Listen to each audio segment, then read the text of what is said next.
आज के इस वीडियो में हम आप सभी लोगों को ब्रह्मांड की सैर कराने वाले हैं। दोस्तों, आप सभी लोगों ने रात के समय आसमान की ओर अपनी नज़र दौड़ाकर देखा होगा। बहुत सारे तारे नज़र आते हैं। कुछ बहुत चमकीले होते हैं तो कुछ बहुत छोटे होते हैं और कुछ चलते हुए दिखाई देते हैं तथा कुछ रुके हुए होते हैं। ये सभी तारे और तारे के जो छोटे छोटे भाग होते हैं, ये सभी मिलकर ब्रह्मांड की रचना करते हैं। तो क्या आप सभी लोग जानते हैं कि दिन के समय में जो सूरज हमें दिखाई देता है, हमको रोशनी देता है, वो भी एक तारा है? जी हाँ, दिन के समय दिखाई देने वाला सूरज भी एक तारा है जो हमारे पृथ्वी के सबसे नज़दीक होता है।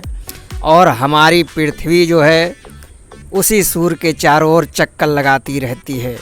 केवल पृथ्वी ही नहीं बल्कि अन्य ग्रह भी सूर्य के चारों ओर चक्कर लगाते रहते हैं, जिन्हें सम्मिलित रूप से हम सौर परिवार कहते हैं। तो आज हम सूर्य और उसके ग्रहों के बारे में अध्ययन करेंगे, जिसे सौर परिवार कहते हैं। तो चलिए देखते हैं सौर परिवार क्या होता है। सूर्य तथा उसके चारों ओर परिक्रमा करने वाले सभी ग्रहों को सम्मिलित रूप से सौर परिवार कहते हैं।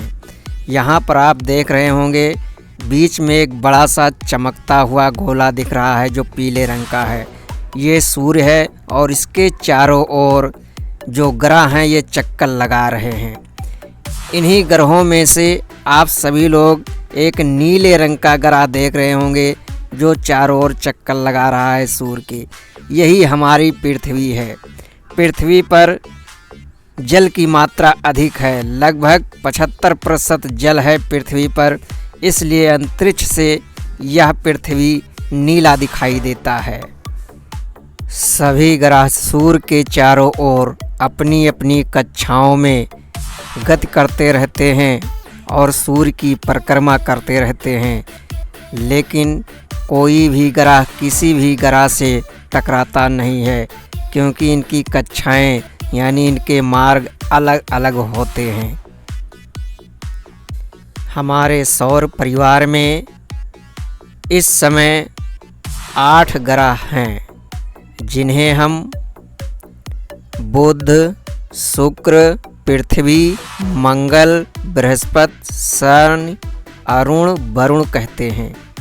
एक बात ध्यान दीजिए, यहाँ पर देखिए एक और ग्रह लिखा हुआ है एम।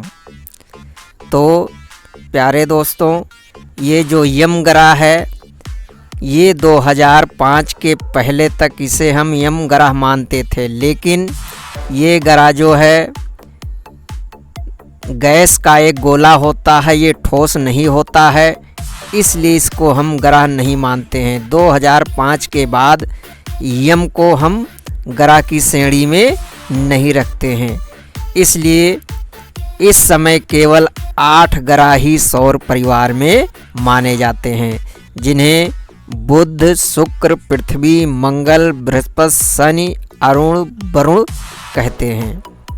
सौर परिवार में हमारी पृथ्वी को अनोखा ग्रह कहा जाता है। पृथ्वी को अनोखा ग्रह इसलिए कहा जाता है क्योंकि सौर परिवार में जितने भी ग्रह हैं उनमें से केवल पृथ्वी पर ही जीवन पाया जाता है। पृथ्वी पर ही जीव जंतु और वनस्पतियां पाई जाती हैं और किसी भी अन्य ग्रह पर जीव जंतु और वनस्पतियां नहीं पाई जाती हैं।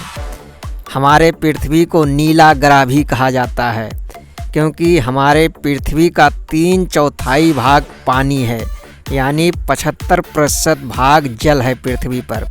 इसे अंतरिक्ष से देखा जाता है तो पृथ्वी नीला दिखाई देता है, इसलिए इसको नीला ग्रह कहते हैं। हमारी पृथ्वी पर ही जल और वायुमंडल पाया जाता है, जिसके कारण जीवन संभव हुआ है।